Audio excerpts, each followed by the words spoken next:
बर्दाश्त गरेछु भनेर नगरेर मेडिकल पुग्ने बेला भएको बिहान यस्तो मलाई स्टिल बनाइदिन्थ्यो नि बहुत खटाएर 4-5 डल लसुन थिएछ प्रेसर पोलियो होला के भएको त्यही त ठन्डा दिन छ बिमार पनि अब उमर हुन लागेछ एउटा बिमारले छोड्दैन फेरि आज राम्रो भयो सुन्न पनि राम्रो लाग्छ बिमार भयो पनि चिन्ता लाग्छ बुढोपाको मान्छे पहिले सन्चै हुन्न रे त्यही त डेली एक दिन आउँछ एउटा बिमार लिएर बस्नै परिरहेछ यस्तै हुने चाहिँ नि के मान्छे उमर भयो पनि के हो यस्तो चिन्तै लाग्छ मलाई त तिमीलाई देखेर फेरि आफ्नो पछि सोच्छु पछाडि दरद प्रेसरको लियो लो हाई प्रेसरको मान्छे नि यता दरद यो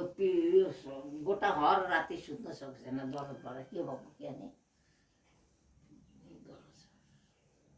बहुत देरीमा निद आएछ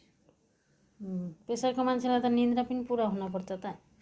निन्द्रा नभए पनि जिउ खराब हुन्छ अब तिम्रो निन्द्रा पनि त लाग्दैन फेरि आँखामा यति सजिलो छ बिस्तारा ठुलो छ कपडा त नभएको होइन ठन्डामा के दिँदरी छैन सुत्नलाई सबै छ त्यही त आधा भइहाल्यो बिहान छिटो उठ्ने अब आँखा खुलिहाल्छ खुलेपछि बनै हुन्न खाऊ थोरै नै दिन्छु भात साग बनाएँ गुन्द्रुकको झोल बनाएँ ढिलो भयो आउन पनि के पकाऊँ सब्जी बनाउँछु यो भनेर सोच्छु अनि त्यहाँबाट आउँदा ढिलो हुन्छ अब मेलोसेलो पाएन जस्तो सजिलो लाग्यो त्यस्तै बनाइदिएँ अरू जल्दीमा यता दाल पनि छ अरू खायो भने पनि खानु नभए रोटीलाई हुन्छ तिमीलाई राति खान सक्छौ अरू राति त रोटी खानु मैले पनि भात पस्किन्छु अब पस्किन्छु खाँदै गर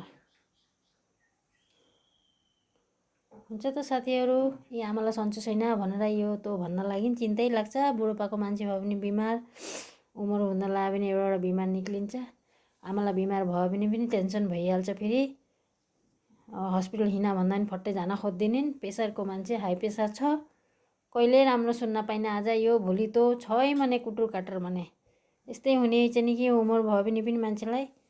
बुढोपाको मान्छे घरमा एकजना चाहिन्छ बिमारी भयो भने चिन्ता लाग्छ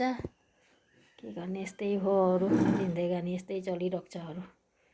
हुन्छ त साथीहरू खानुस् खाना म पनि खान्छु आमालाई दिएँ